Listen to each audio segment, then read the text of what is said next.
The bounty went live at midnight. Every assassin in the Underworld felt their phone vibrate at the same time. A single file, a single image, a single number, so high it looked like a glitch. Target, the Batman. No save zones, no sanctuary, global authorization.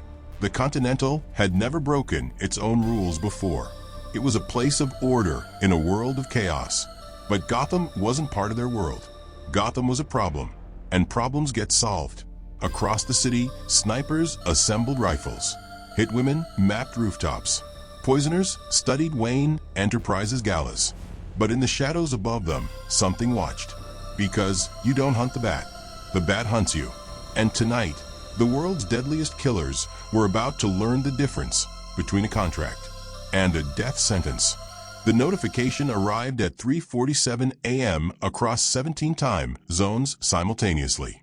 In a Marrakesh safe house, a woman with surgical scars paused mid-meditation.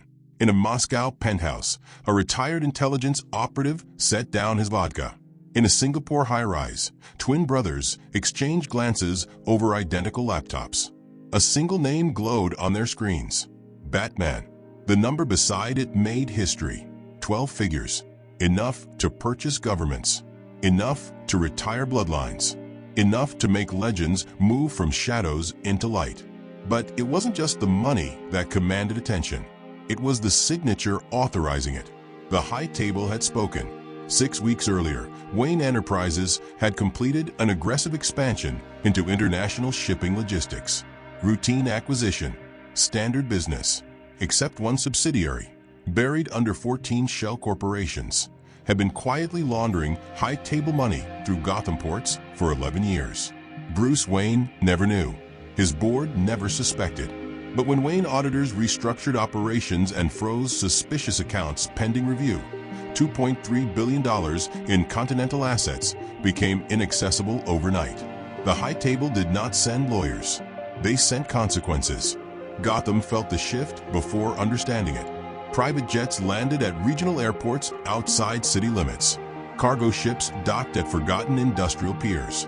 Luxury apartments were leased in cash under identities that had never existed. The city was accustomed to predators. Gotham had survived mob wars, supervillain sieges, and cosmic invasions. But these predators operated differently. They didn't announce themselves with explosions or manifestos. They announced themselves with absence. 3 gun-running operations Batman had been tracking for months vanished overnight. Safe houses stood empty. Evidence burned to molecular ash. Money trails erased with surgical precision that suggested not desperation, but preparation. Someone was cleaning the board, making room. The Batcave hummed with processing power as data cascaded across massive screens. Bruce stood motionless, cowl pulled back, studying patterns that shouldn't exist. Alfred approached with tea that would go cold and untouched. 17 unknown entries into Gotham within 36 hours, Alfred reported. Voice carefully neutral. All utilizing false documentation. All expertly constructed. Cross-reference with international watch lists. Already completed, sir. No matches. These identities weren't stolen. They were manufactured by professionals who understand exactly how to avoid detection. Bruce's jaw tightened. Show me the satellite thermal analysis. The main display shifted. Heat signatures appeared on rooftops that should have been empty. Power fluctuations registered in abandoned subway tunnels. Microsecond communication bursts bounced between encrypted frequencies Bruce had only encountered once before during his training years, in places that didn't officially exist. He recognized the signature, Continental Infrastructure. Alfred, his voice dropped. Contact Dick. Tell him to stay in Bloodhaven. Sir. Barbara 2. No one enters Gotham until I understand what we're facing. Alfred hesitated, a rare occurrence. You believe isolating yourself is wise. I believe involving them makes them targets. Bruce pulled the cowl over his face, transformation completing. This isn't a Gotham threat. This is something I brought here. My responsibility, Master Bruce. My responsibility, Alfred. The old butler recognized that tone. Arguments would not penetrate it. Then at least promise me caution. Batman was already moving toward the vehicle platform. I promised them consequences. The Wayne Foundation Charity Gala represented everything the Continental valued. Concentrated wealth, predictable security, accessible targets. Bruce Wayne arrived in a tailored Armani suit, smile practiced to perfection. Handshake firm but unthreatening. Cameras captured his entrance. Gotham's elite welcomed him with a reverence reserved for men who could purchase their futures. But behind the performance, Batman was already working. He cataloged exits. For primary, 2 service, 1 emergency. He tracked reflections in champagne glasses, identifying faces that didn't match guest lists. He measured heartbeat rhythms of nearby staff, searching for the elevated pulse of someone preparing violence. 3 candidates flagged within 12 minutes. A bartender whose hands moved with military efficiency. A server whose earpiece reflected frequencies outside civilian range. A photographer whose camera contained components that didn't manufacture images. Triangulated positioning. Bruce adjusted his trajectory, ensuring no clear sight line connected all 3 positions to his location. Then the lights flickered. Not failure. Communication. "Excuse me," Bruce murmured to his conversation partner, a banking executive discussing yacht specifications, and moved toward the nearest balcony. The city stretched before him, towers glowing against purple twilight. Beautiful, familiar, vulnerable. The first bullet shattered glass 3 inches from his skull. Bruce was already moving, not as Wayne, but as something else entirely. Screams erupted inside the ballroom as guests registered the impact. Security mobilized chaotically, training inadequate for actual combat. The second shot traced his movement, anticipating his dodge. Bruce twisted, felt fabric tear as the round grazed his shoulder. Adaptive targeting. Professional. He vaulted the balcony railing without hesitation, grapnel firing mid-fall. The line caught a construction crane 40 stories down, redirecting his trajectory into controlled swing. Third shot. Fourth. Both calculated for his arc, both missing by decreasing margins. Whoever held that rifle wasn't guessing. They were learning. Batman released the grapnel at apex and launched toward the opposing rooftop. He hit concrete rolling, cape absorbing impact, and came up running. The sniper's nest occupied a penthouse terrace overlooking the entire block. Excellent positioning, multiple escape routes, clear sidelines for 800 meters. He was already dismantling his weapon, not fleeing, relocating. Professional. Batman closed distance through architecture, using Gotham's vertical maze to cut angles. The sniper moved with comparable efficiency, anticipating pursuit without panic. They met on a rooftop garden, surrounded by corporate sculptures and automated irrigation. No words, just violence. The sniper transitioned to sidearm, 2 shots, center mass. Batman's armor absorbed the impacts, but the kinetic transfer staggered him. He countered with a batarang that forced defensive movement, then closed for hand-to-hand engagement. The assassin fought beautifully. Not street combat, not martial arts performance. This was warfare refined through decades. Joint manipulation, pressure point targeting, blade work designed to exploit armor seams. They exchanged 12 strikes in 4 seconds. Batman adapted faster. A heel hook compromised the assassin's knee stability. A forearm strike-numbed weapon grip. An elbow created separation, followed by a gauntlet-assisted takedown that cracked terrace tiles. Batman pinned him, ceramic blade inches from his throat. "Who sent you?" The assassin smiled, genuine, almost respectful. "You already know." He bit down on something hidden in his molar. Micro-explosive. Batman recoiled as light and sound erupted. Non-lethal, but disorienting. When his vision cleared, the rooftop was empty except for a dissipating smoke trail and a grappling line swinging in wind. Professional. The Batcave's medical bay saw more use over the following 72 hours than the previous 6 months combined. Alfred cataloged injuries with clinical efficiency. 3 cracked ribs, multiple contusions, a laceration requiring 9 stitches, muscular strain across both shoulders. "You cannot maintain this pace," Alfred said quietly. "I don't have a choice." You have numerous choices, calling for assistance being primary among them. Bruce stared at the holographic city map. Red markers proliferated like infection, suspected assassin positions, potential ambush sites, compromised safe houses. If Dick comes here, they'll add him to the contract. Barbara, Tim, anyone connected to me becomes a target worth additional payment. And if they succeed in killing you, the question hung in recycled cave air.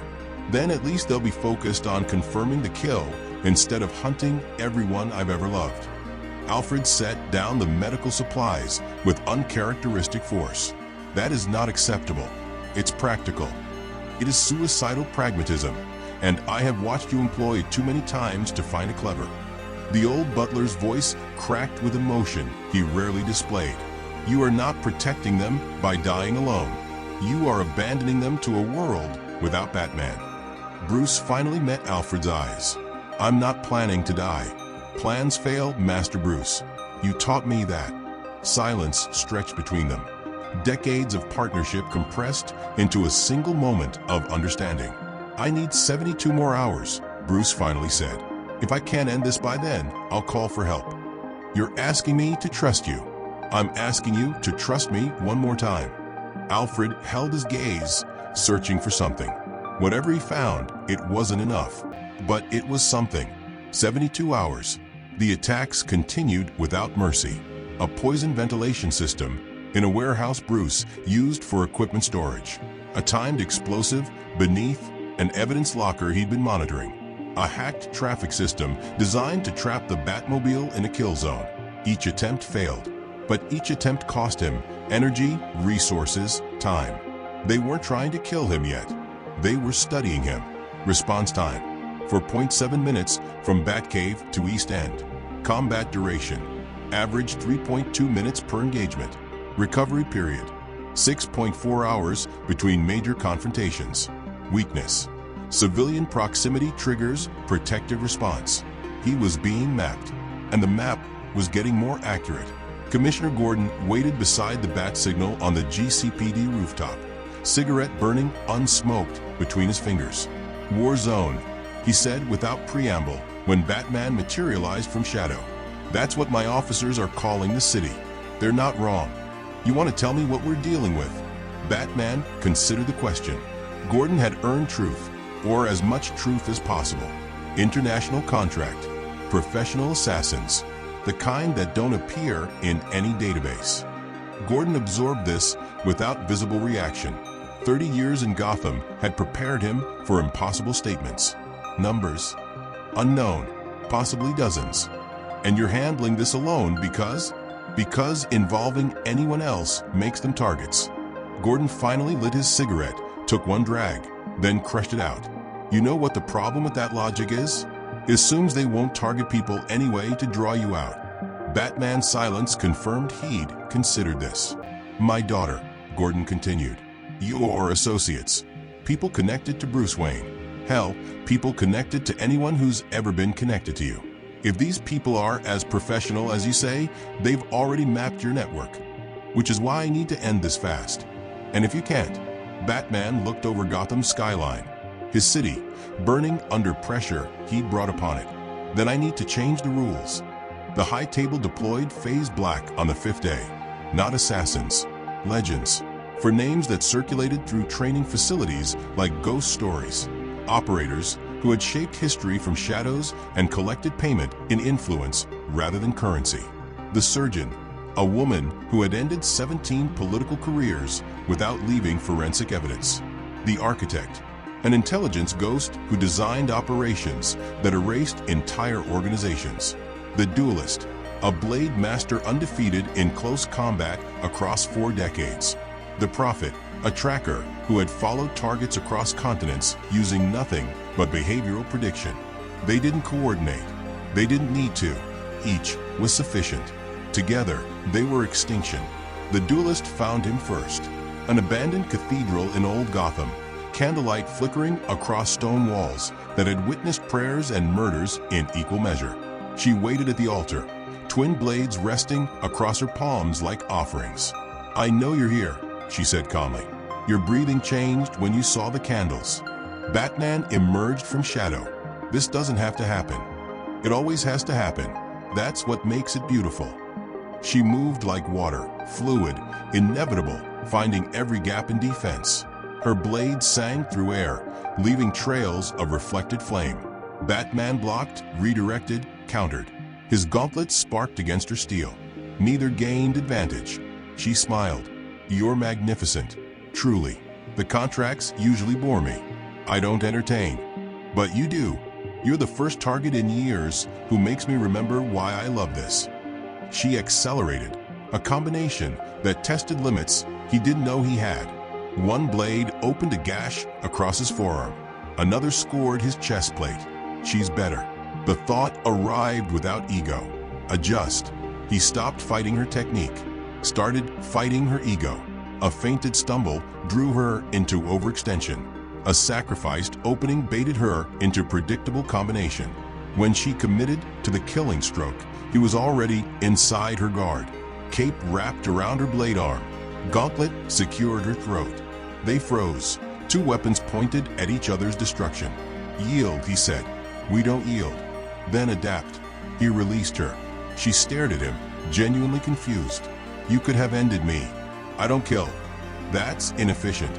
That's what separates us." She considered this for a long moment. "The others won't care about your philosophy." "I know." She sheathed her blades. "Then I'll tell you something I shouldn't. The Prophet has already found your cave.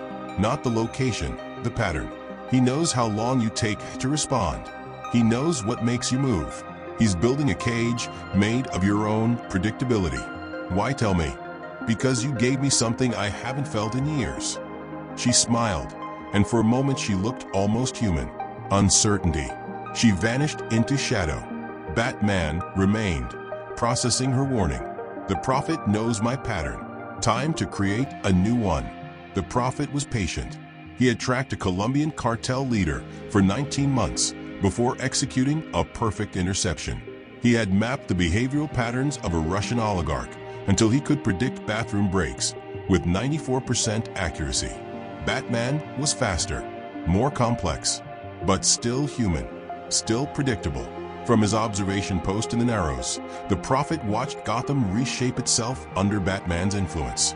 Power fluctuations, traffic redirections, communication blackouts in specific grid sectors. The Vigilante was preparing battlefield. Interesting. The Prophet didn't fight on battlefields. He created them. The explosion occurred at 9:47 p.m. at the Gotham Children's Hospital. Not inside, that would be crude. Outside, a parking structure. Enough destruction to demand response. Enough threat to suggest escalation. Batman arrived in 4 minutes, 11 seconds. Consistent. He evacuated wounded, neutralized secondary devices, coordinated emergency response. 5 minutes, 47 seconds. Predictable. Then he pursued the signature trail left deliberately through the city. A breadcrumb path designed to exhaust, frustrate, map. 17 minutes. Perfect. The Prophet didn't need to capture Batman physically. He needed to capture Batman temporally. By the time dawn arrived, the Prophet had a complete behavioral model. Response priorities, energy expenditure curves, recovery requirements. The cage was ready. All that remained was closing it. Part 6. The Cage. They hit him simultaneously at 18 different points across Gotham. Civilian threats designed to force dispersion. Infrastructure attacks requiring immediate response. Communication disruptions preventing coordination. Batman couldn't be everywhere. For the first time in the contract, he had to choose. East End, apartment fire, 40 residents trapped. West Side, chemical spill approaching water treatment. Downtown, hostage situation at Wayne Enterprises subsidiary. Narrows, explosive device at homeless shelter. Each demanded his attention. Each was designed to cost him something. He saved the children at the shelter. Firefighters contained the apartment blaze. The chemical spill contaminated 6 blocks of groundwater. 12 hostages died downtown. When it was over, Batman stood on a rooftop covered in other people's blood, watching the city burn in 16 different places. His city, his failure, Alfred's voice crackled through damaged communication equipment. Master Bruce. I know. The 72 hours. I know, Alfred. Silence. Then, what do you need? Batman stared at the flames. I need to stop reacting and start hunting. For 48 hours, Batman disappeared. No responses to crimes. No rooftop appearances. No communication with GCPD. Gotham held its breath. The high table's observers grew nervous. The Prophet recalculated models. The remaining assassins, those who hadn't fled after the first week, began questioning their positioning. Where was he? The architect found out first. She had established operations in an abandoned financial building, coordinating remaining assets through encrypted systems that rivaled government intelligence networks. At 3:12 a.m., her screens went dark. Not hacked, physically disconnected. She reached for her sidearm. A hand caught her wrist from shadow. Your network is impressive. Batman's voice emerged from everywhere and nowhere. Took me 6 hours to map the redundancies. You can't stop the high table. I'm not trying to stop them. He materialized before her, damaged armor, exhausted eyes, absolute determination. I'm trying to make them understand. Understand what? That some territories aren't worth the cost. He secured her with restraints she couldn't escape. She designed security systems. She recognized quality. The contract will continue. Let it. Batman turned toward the broken window. Every assassin they send teaches me something new. Every attempt they make costs them resources. Every failure erodes their reputation. You'll die eventually. Eventually isn't tonight. He vanished. The surgeon fell next. Then the prophet. Not killed. Batman's code remained unbroken, but defeated, dismantled, left as messages in places where messages would be received. Each carried the same warning. This city is defended. Executioner. The high table sent him on day 14. No name, no history, no identity outside a function. The executioner existed only to end conflicts that had grown too expensive. He arrived in Gotham without trace and began working immediately, not to find Batman, but to prepare for him. Unlike previous operatives, he didn't study from distance. He engaged. Their first encounter lasted 11 seconds. Batman was neutralizing a supply cache when the wall behind him exploded inward. The executioner emerged from debris, moving faster than armor should allow, striking harder than human muscle could generate. Enhanced, modified. Batman blocked 3 strikes, absorbed 2 impacts, and was thrown through reinforced concrete. When he recovered, the executioner was gone. Testing. Their second encounter lasted 23 seconds. Their third lasted almost a full minute. Each time, the executioner learned, adapted, evolved. Each time, Batman took damage he couldn't afford. Alfred's concern became barely contained panic. He's not fighting like the others. He's not like the others. Then what is he? Batman reviewed combat recordings, studying movement patterns. He's my replacement, sir. If the High Table can't kill Batman, they'll create something that can replicate him. Something without the limitations. That's ambitious. It's terrifying. Alfred placed fresh medical supplies beside the console. What's the counter? Batman stared at the frozen image of the executioner mid-strike. I stopped trying to fight him and start trying to understand him. 3 days of analysis revealed the truth. The executioner wasn't just enhanced, he was designed, built from research into advanced combatants, incorporating stolen data from dozens of sources, including Wayne Enterprises' medical divisions, including files on Batman himself. He was fighting his own reflection. Every technique Batman employed had been studied and counter-programmed. Every tactical approach had been modeled and neutralized. Every psychological tendency had been mapped and exploited. He couldn't beat himself, but he could become someone else. The final confrontation occurred at midnight atop the Gotham Cathedral, where gargoyles had watched the city for centuries. The executioner waited. Batman arrived. "You've been studying me," Batman said. "Correct." "Modeling my responses." "Correct." "Preparing counters for every technique I might employ." "Correct." "Then you've made a mistake." The executioner tilted his head, the most human gesture he displayed. Explain. You prepared for Batman. Bruce pulled back the cowl. You didn't prepare for Bruce Wayne. He attacked without technique, without calculation, without anything the executioner had been programmed to expect. Just pure, grief-driven fury. The rage of an 8-year-old watching his parents die. The pain of every life he'd failed to save. The weight of a city that depended on him to survive. The executioner's models collapsed. His counters found no matching patterns. His predictions failed against chaos. For the first time, he hesitated. And in that hesitation, Batman found humanity. He didn't fight the armor. He fought the person underneath, the remnant of whoever had been sacrificed to create this weapon. You were someone once, Bruce said between strikes. Someone with choices. The executioner blocked, countered, but his efficiency wavered. Irrelevant. It's the only thing that's relevant. The high table took your identity, your freedom, your humanity, and they made you into this, a mirror for their enemies. I am purpose. You are stolen, just like the money that started this. Stolen and used. The executioner stopped.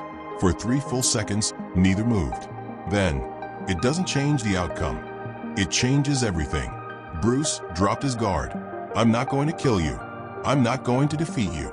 I'm going to give you something the high table never did. What? A choice.